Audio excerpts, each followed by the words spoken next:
What I'd note is that this is an initial report. I think we'll have more as we'll talk later. But just a brief conversation, if you're willing to indulge me. What we're going to do today is talk a little bit about the summary data and the process that's used to get where we're at, the error that occurred in reporting the results to the Secretary of State's website, and then some improvements that are, did I mess up?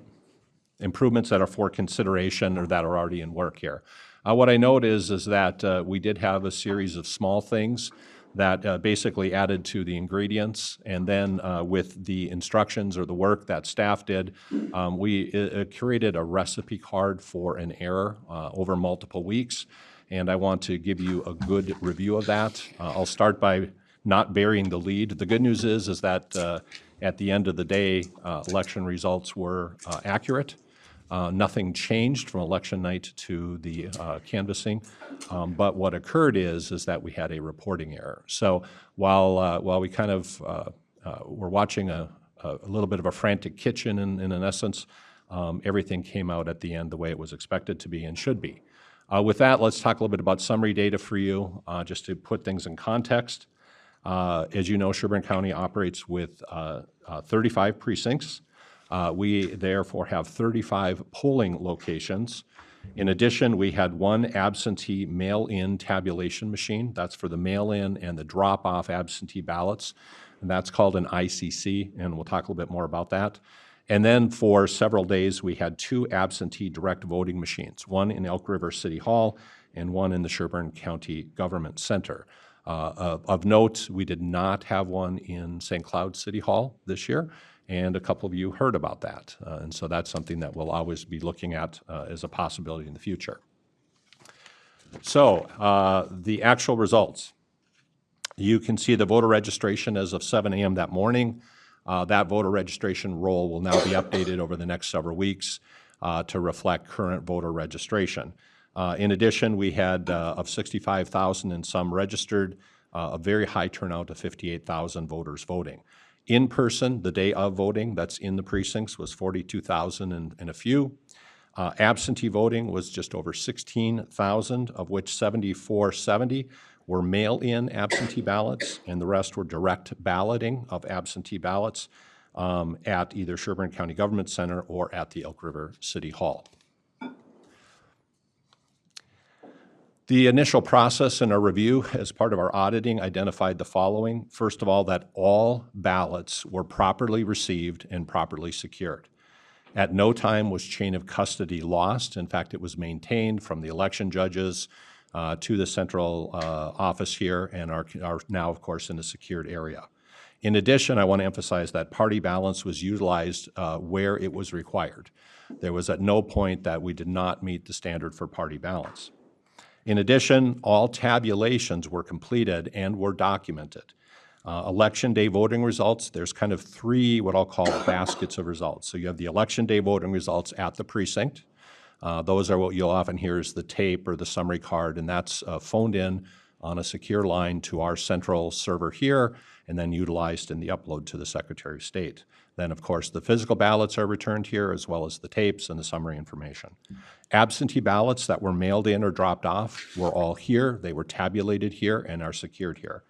The absentee ballots that were from the direct voting machines were then returned here, either from the City Hall or from the machine that was out here as well.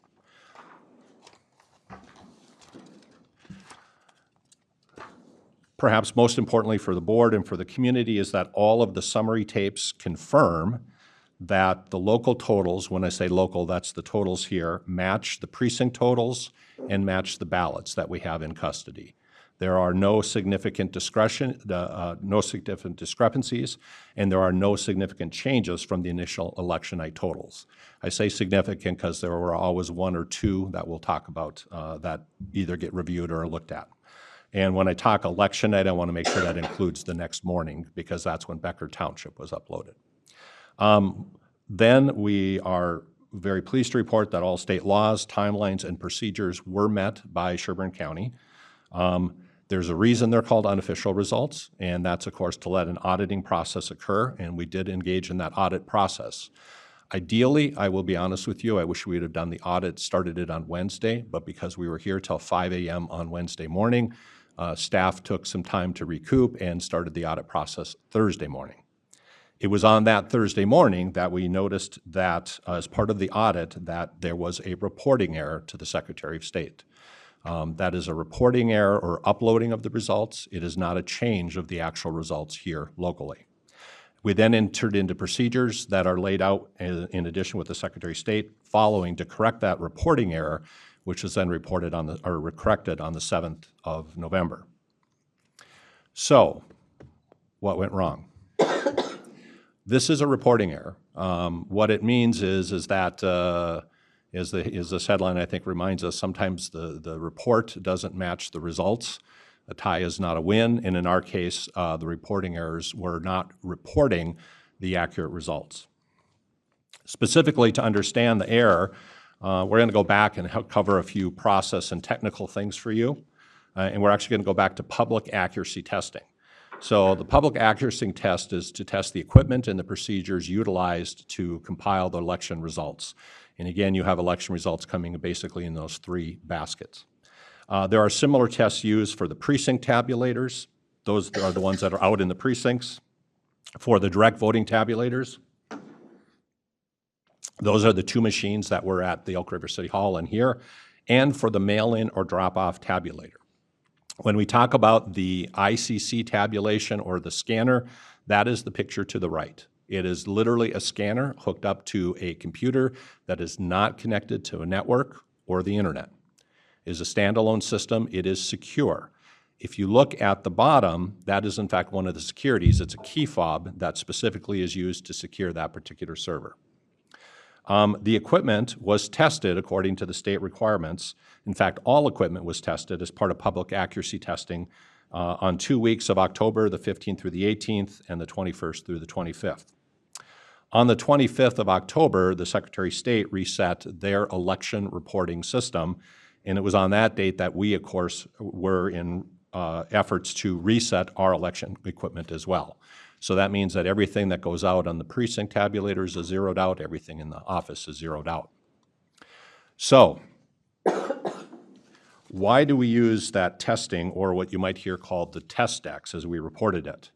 So a test deck is a series of ballots, and you can see an example of a test deck on the right that says test on it and says sample. These are used to test the actual equipment, to run them through the tabulators. ICC stands for Image Cast Central, proprietary software that's used to tabulate the mail-in and drop-off absentee ballots. The ICC system uses a very distinct numerical pattern to create the test deck. In other words, it's not all votes for one candidate. It's actually a numerical pattern. It decreases in the votes, and it's very mathematically complex, but it's the most accurate way to test the machines. And that, of course, then is uploaded in the test to the Secretary of State to make sure the data is received, and then the Secretary of State not just receives the data, but then will test publish it. For your information, even though we have 35 precincts, we have 48 distinct ballots. And that's because you have to add in precincts that have multiple school districts. So there are 48 different ballot styles. When looking at the number of candidates that are on those multiple ballots, there are 68 different test patterns between candidates and write-ins. Just for your information, during the presidential primary, there were over 100 potential candidates. So this is actually a little leaner. So when you take those together, you have the 48 distinct, what I'll call school district precinct ballots, and the 68 test ballots. You end up with 3,264 test ballots. It's a lot of ballots that are then scanned in and then uploaded to make sure the system works. A little more visual for you. On the left is the actual numerical pattern system used to create the test deck. And it's done, again, as you can see, by candidate and by precinct. And then on the right is the actual tabulation totals as they're run. So they're run in sequence, and then as you can see, or probably can't see, but just note on the right column is the total getting up to that 3,264 ballots. That is how the test deck is used and created. Now, what happens when you run the test stack? There is attached to the ICC a memory card. That is the actual memory card, a photo of it for you there. You notice it's not a standard USB port, not a standard flash drive. It's a unique product, and you can see the port to it there as well. The ICC hard drive and software, after it is tested, is cleared, just like the state system is cleared, and there is a zero report run, and that's part of the audit trail. So we zeroed out the ICC hard drive and the test data. What didn't happen, and we're not 100% sure why, and part of it is we want to wait till the state canvas board meets and the recounts meet, but ultimately we hope to test the memory card, is we know that the memory card did not clear the test data. Now, we can hypothesize it wasn't properly put into this port. There may have been a glitch between the server and the memory card. We just aren't sure at this time. As a result, there was left on the memory card the test data. There were actually those 48 distinct files for what I'll call the school district precincts, and there was one intro or feed file, so a total of 49 files. We want to keep that in mind. That was left on that memory card. Was not on the server, but was on the memory card.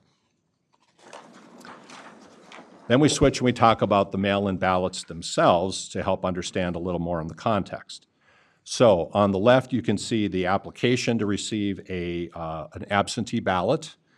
That is filled out and a mail-in ballot is requested. Returns are tracked, and on election day, we check against day of voters to make sure that they did not file an absentee ballot and then vote in person. On the right, you can see the security system used there, which includes a top envelope, which is to protect the anonymity of the person that gets separated when it is received. A party-balanced ballot board then reviews the ballot to accept it and oversees the scanning of it into that ICC. And then they are scanned in. Well, why does this matter? Well, because on the 18th of October, direct absentee ballots were starting to come in. We began our tabulation on the 26th of October, so after the test clearing. We completed that on election night after the last U.S. Postal Service mail delivery at approximately 8 p.m. Now, each precinct creates its own file by date and time into that batch file. That resulted in 160 distinct mail-in ballot files that then are supposed to be uploaded to the Secretary of State's websites. Those files remain. They are not test files. They are on the ICC server, and that is, we lost. That was pretty. Into that batch file. That resulted in 106. We good? Sorry. So that is what you'll hear some of the numbers we talk about. Keep that 160 in mind. I lost my go forward there. You might have to do it now. Okay, so that is the process. So let's shift now to election night and the reporting. There were three inputs that night to the Secretary of State's election reporting system.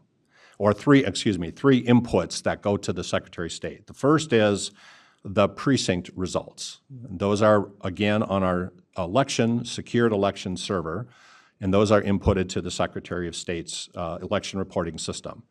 The absentee ballots that were mailed in or dropped off are to be uploaded to the Secretary of State's website, and then the absentee ballots that are direct voting machines are uploaded. The ERS system is designed so that it combines those totals before publishing results. What is ultimately left for reporting are absentee totals, so the combination of the two, and day of voting. Those are all uploaded securely by county staff. They are acknowledged and received by the Secretary of State. But I do note again that one of the things we have identified is the system is specifically weighted against double counting. In other words, the Secretary of State's website is risk-averse to double counting uploads. That becomes important later on during the night. But you can understand the logic why a bad error on an election night would be to double count votes. So,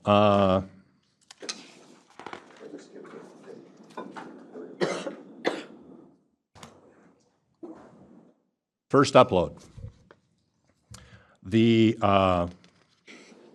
Sorry, I want to do this first. So this is the system then that we take essentially the memory card, which you can see on top, and then the direct ballot machines, and we upload this onto our secure election server, a separate computer system, a standalone server that has a secured network.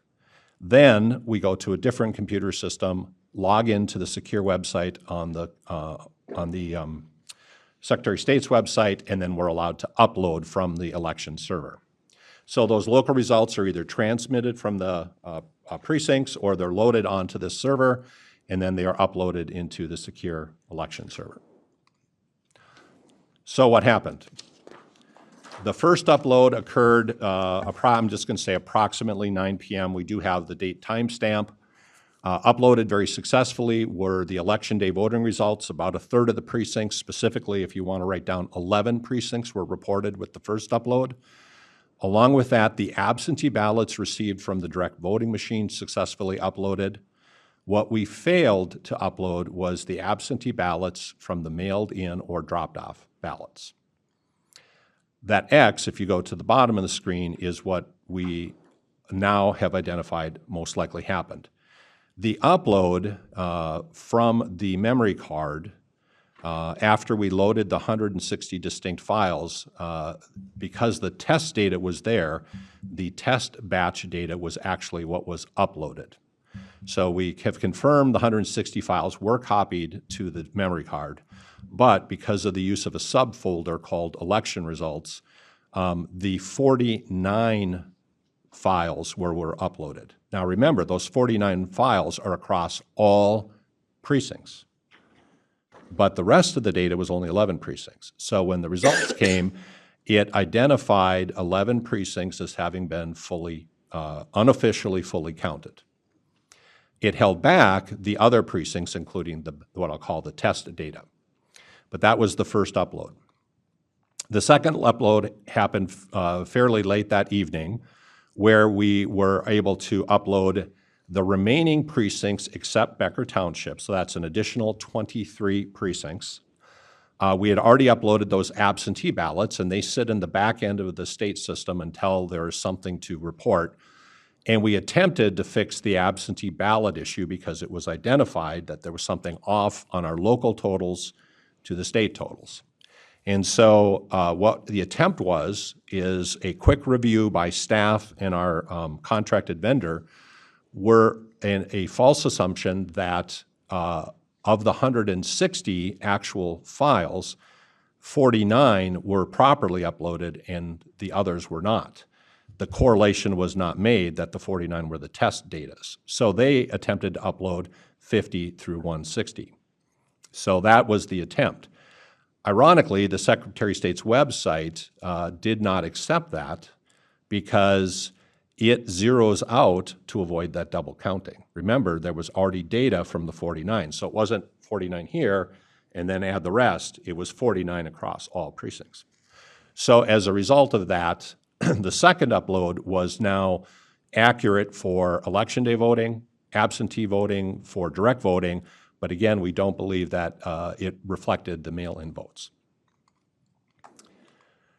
The one that's not listed as an upload, but I want to note for you, is there was a manual correction then done early on the 6th, specifically for Becker Township. What happened in Becker Township is that there was one ballot that was misfed or misread at the precinct. They were off by one ballot in their count. They attempted to rescan the ballots twice at the precinct and then brought the machine in here, where then it was rescanned here until the number of ballots matched the report. Why do I share that with you? Because your staff spent almost 8 additional hours making sure that a single ballot was properly counted. That's what they do. They're not about making, what you saw in the newspaper, finding ballots, losing ballots. This was about one ballot that we worked on. And we uploaded that final precinct early in the morning. That's why if you went to bed and it said 86% of precincts reporting whatever, that's because we didn't upload the final one till early that morning. Fast forward one day, so Thursday morning, we start our auditing process, and staff identifies that that second fix failed.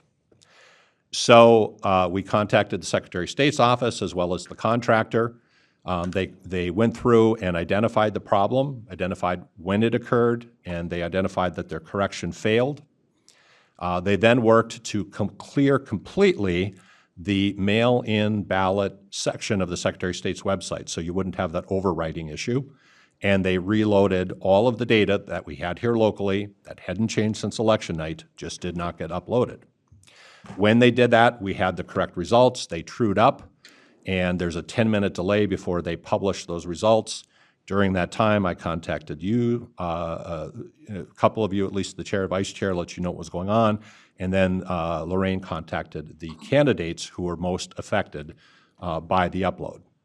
So, worst case scenario, what it really reflects is that probably somewhere around 90% of all ballots were uploaded, but in close races, that missing up to 10% of ballots can make a difference, and that's what we saw in those close races. Again, the ballots were counted, they were here, tabulations were correct, this is how it was reported. In particular, we identified 3 close races. State House District 14B was a close race after that morning upload. When the mail-in ballots were added, the race got less close. It actually came out of the threshold for a publicly funded recount if requested. In ISD 728 school board race, 3 were to be elected. The first and second places did not shift, but the third and fourth shifted. And then in the city, and that one, by the way, is so close that that is a publicly funded recount.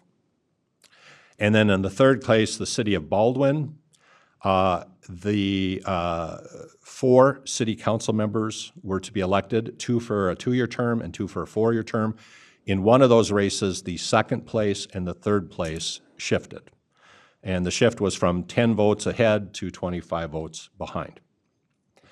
After contacting the candidates, letting them know, we then sought immediately from the Secretary of State on Friday and received approval that we would be authorized to conduct discretionary hand recounts of the Sherburne County precincts at our expense for those close races.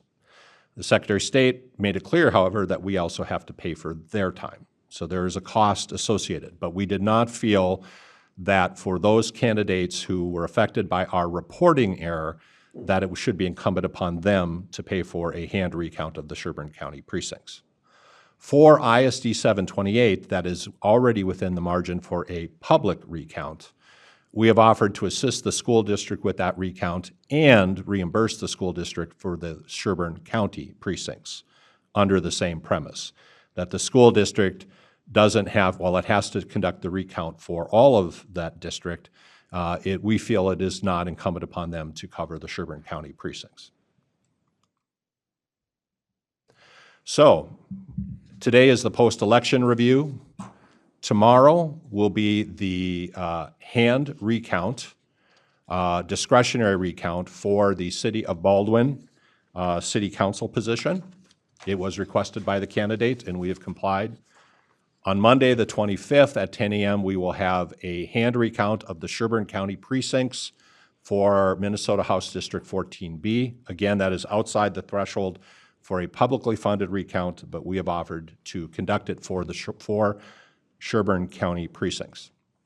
And on Tuesday, December 3rd, lasting up to 3 days because of the number of ballots, we will host and support the school district as they conduct a public hand recount of their school board race, and we will be using the Maple Conference Room for that. A few notes of some other contributing factors that I believe the public and the board should be aware of. First of all, while we were conducting the normal election, We were also challenged because we had to hand tabulate and publish the Baldwin city election results. It's a unique situation. Baldwin was in transition from a township to a city. They were authorized by the judge too late in the process for the state system to be corrected. So we actually were the responsible authority for tabulating and publishing the city of Baldwin results. And the Secretary of State, if you went there and tried to find the city results, said go see Sherburne County's website. That meant that our staff were pulled aside to work on that additional task that night that normally would have been on the floor, and maybe instead of having 4 sets of eyes on that memory card, there might have been 6 sets. Or maybe somebody could have done a quicker look at the results and said, wait a minute, something's off here. But we were pulled in that direction. Also, we note that there is a new compressed time frame. We were required to, as everybody was, so this is not unique to Sherburne, but we were required to accept those drop-off and mail-in ballots until 8 p.m.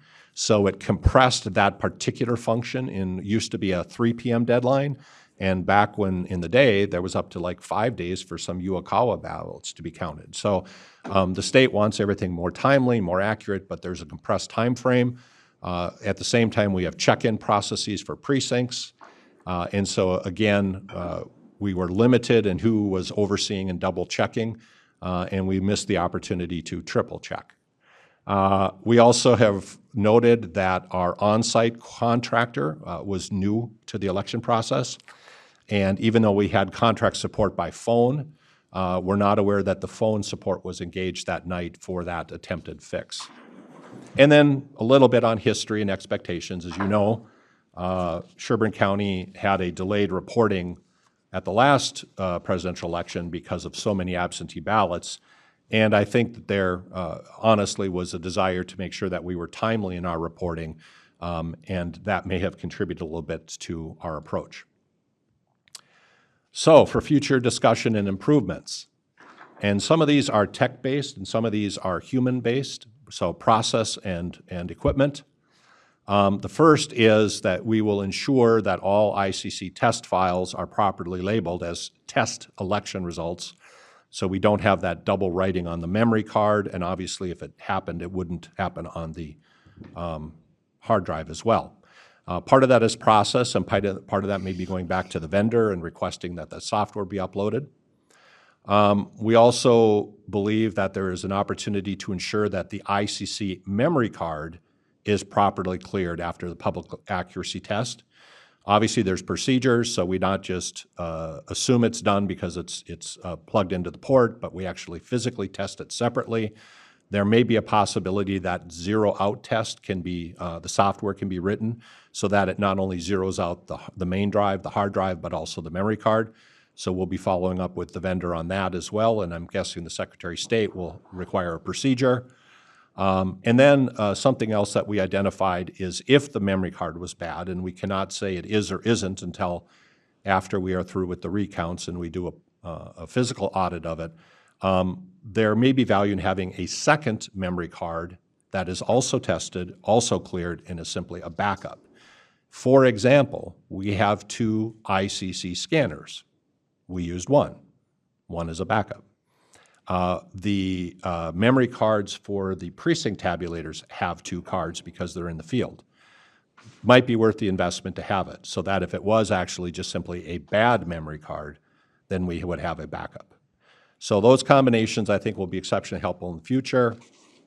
In addition, on election night, the vendor has now told us, and their contractor, and we wish that we would have again had a more experienced person on the line, we are able to print an ICC report night of, and that could have been cross-checked prior to the upload. So we could have got a physical result of every one of those 160, how many ballots, and we could have seen the upload and said, oh, it works. So there is a report that could have been run that we now believe we can add to our checklist.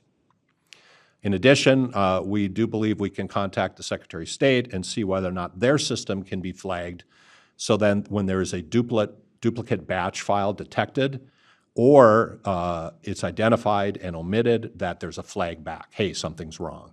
And again, their system is risk averse, it's built so that you don't double count, So it just waited for results that were never uploaded. Obviously, we will address the staffing issue and the oversight of the reporting and the upload process. We thought we were all hands on deck, but it might mean, again, since we won't have Baldwin, we'll be okay, but you never know. In addition, we will ensure that the contract support is there and is more robust. And then finally, perhaps most importantly, I think for us, we want to reprioritize accuracy, even if timeliness is affected. We may get frustration again that we're not doing reports or results until 2 or 3 in the morning, but I think that in the end, that would be a better result than having an inaccurate report. And then last but not least, the post-election audit. We have to ensure that the initial audit of reported results is completed as soon as practicable. Again, we had that exhaustion factor, but the reality is that we're going to have to figure out a way to soldier through and to get that done on Wednesday as soon as possible and not later. That extra day delay, I think, causes issues. The good news is, again, it was a reporting issue. It is like the Mississippi literacy showing improvement and having a typo. It did not affect the results of the election.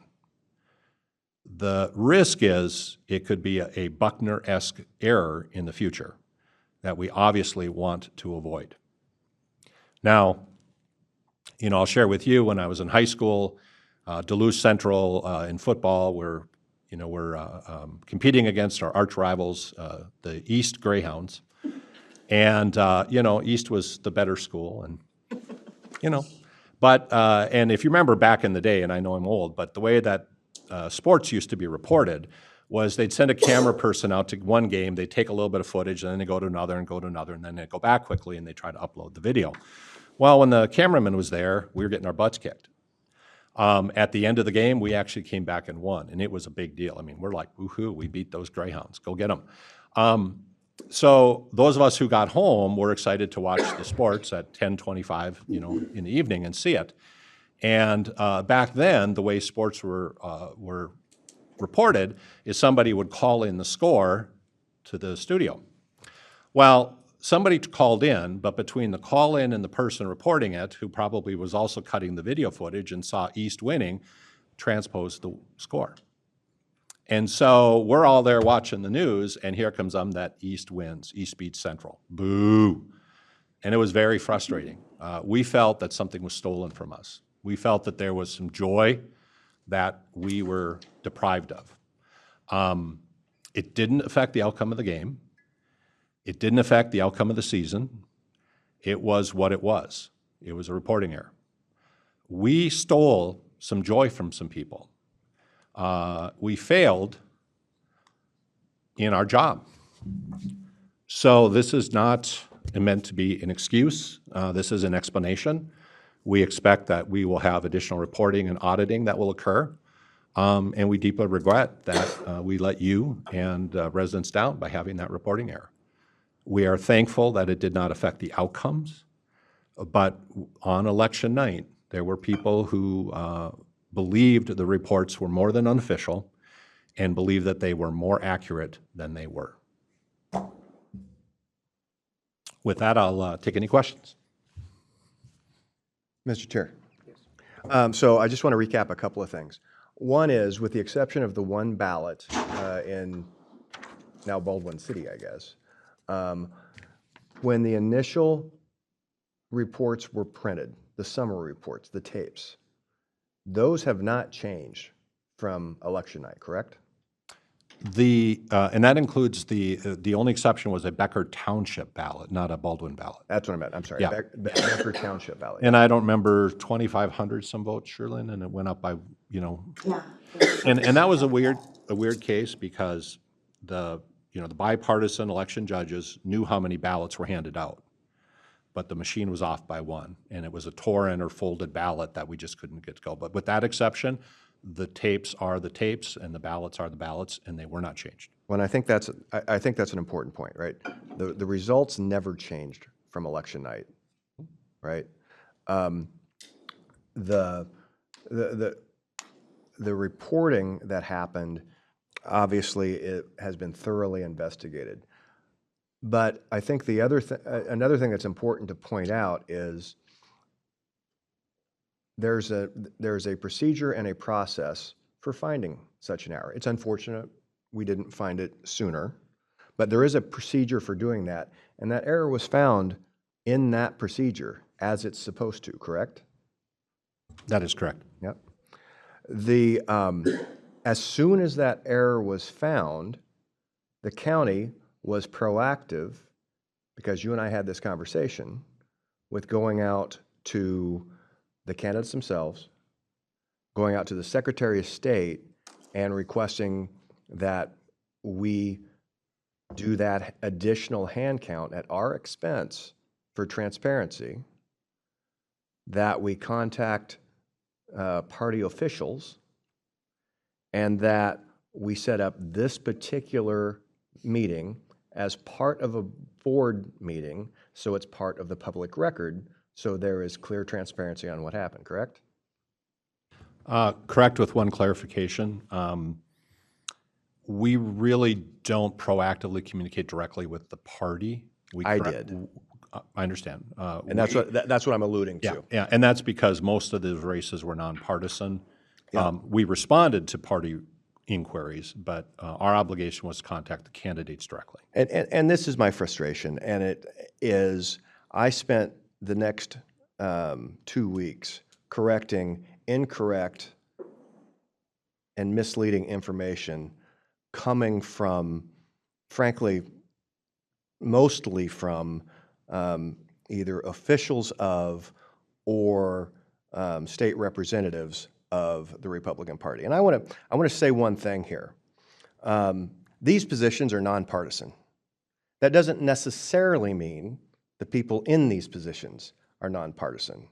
And under full disclosure, up until 2 years ago, when I was elected to this role, I was a chair of the board of the Republican Party of Senate District 30 for a decade. I've been a delegate to the state meeting for as long as I can remember. I'm a delegate now to the state. I'm a delegate to State Central Committee, which is the governing body of the leadership of the Republican Party, and I am to this day. Nobody in this state wanted, the GOP to win the state house more than I did. I will also say that everybody from the director of the Republican State Party to a considerable number of the state representatives all have my personal cell. Not one contacted me to ask a question before they started sending out press releases that had wildly inaccurate information. I contacted David Hann, and frankly, he and I had a very good conversation. I attempted to contact Lisa DeMuth, the minority leader of the House, but she couldn't be bothered to return my calls. Okay? The vice chair of the state party came in here, had not contacted us previously, and made wild accusations. I have never been more disappointed with my party than I was over their behaviors with respect to this issue. And I understand it's a contentious issue, but it is just lazy and incompetent not to contact someone when you've got people in the middle of this that you have had relationships for a decade. I want to make it absolutely clear. It's more than expect. I demand a public apology from the state GOP party to our election officials for the misinformation and the harm that they caused by not just picking up a phone. And I think I'll leave it at that. Okay, and we are about to run into a hard stop here at 10 o'clock, but I would like to throw out one more thing, and I think I speak for the entire board here. We are still 100% behind our election officials and the people who do this work. They did an extraordinary job all the way through. They put in so many hours. I've obviously been in contact and aware of this situation since it started. I mean, not just election night. Election night, as already pointed out, was a lot of hours, a lot of extra hours, and then in correcting this simple reporting error, they have put in a lot more hours, and they just still deserved our respect and our support. And I'll leave it at that. Anyone else? I would like to add just one thing. Yes, sir. Since we are nonpartisan at the local level, as hard as this has been on your staff, we also recognize that had the tables been turned, I think the same level of issues would have come from our other state party. I don't believe this is just a Republican issue. If the Democrats are on the losing side, I think we'd have gotten the same amount of heat. It deals with the overheated nature. I know we really respect what you're saying, but we also understand that, you know, if you're on the losing side, you're going to be sharp, and we're feeling that sharpness. So I do appreciate it. Thank you. I just wanted to make one. I did receive a phone call from a gentleman that had been seeing, at least he referenced 3 different reports, and I'm assuming he was meaning by whether that be through newspaper, television, I'm not 100% sure. And he was very concerned about what those reports were saying. And I we had a really good conversation explaining to him just basically what we just heard now, that there was no finding of ballots, there was nothing in regards to a change in the vote record. And I think by the time we got done, you know, he understood. But it is frustrating when those kinds of reports get out, and what ends up happening because of that. Well, and I'd like to make one more comment on that, because I think that also contributes to it, because the press should be a more professional reporting organization. And even listening to Tom Hauser's report on KSTP that is still up on their website, still has incorrect information. Their written report did get corrected with our press release, but his video report is still incorrect. And as far as I know, he also never bothered to pick up the phone. I would think as a professional reporter you would do that, but I guess, you know, laziness continues. So if our staff is here ready for the closed meeting, we should enter into that. We'll get ready if you want to take a 5-minute recess.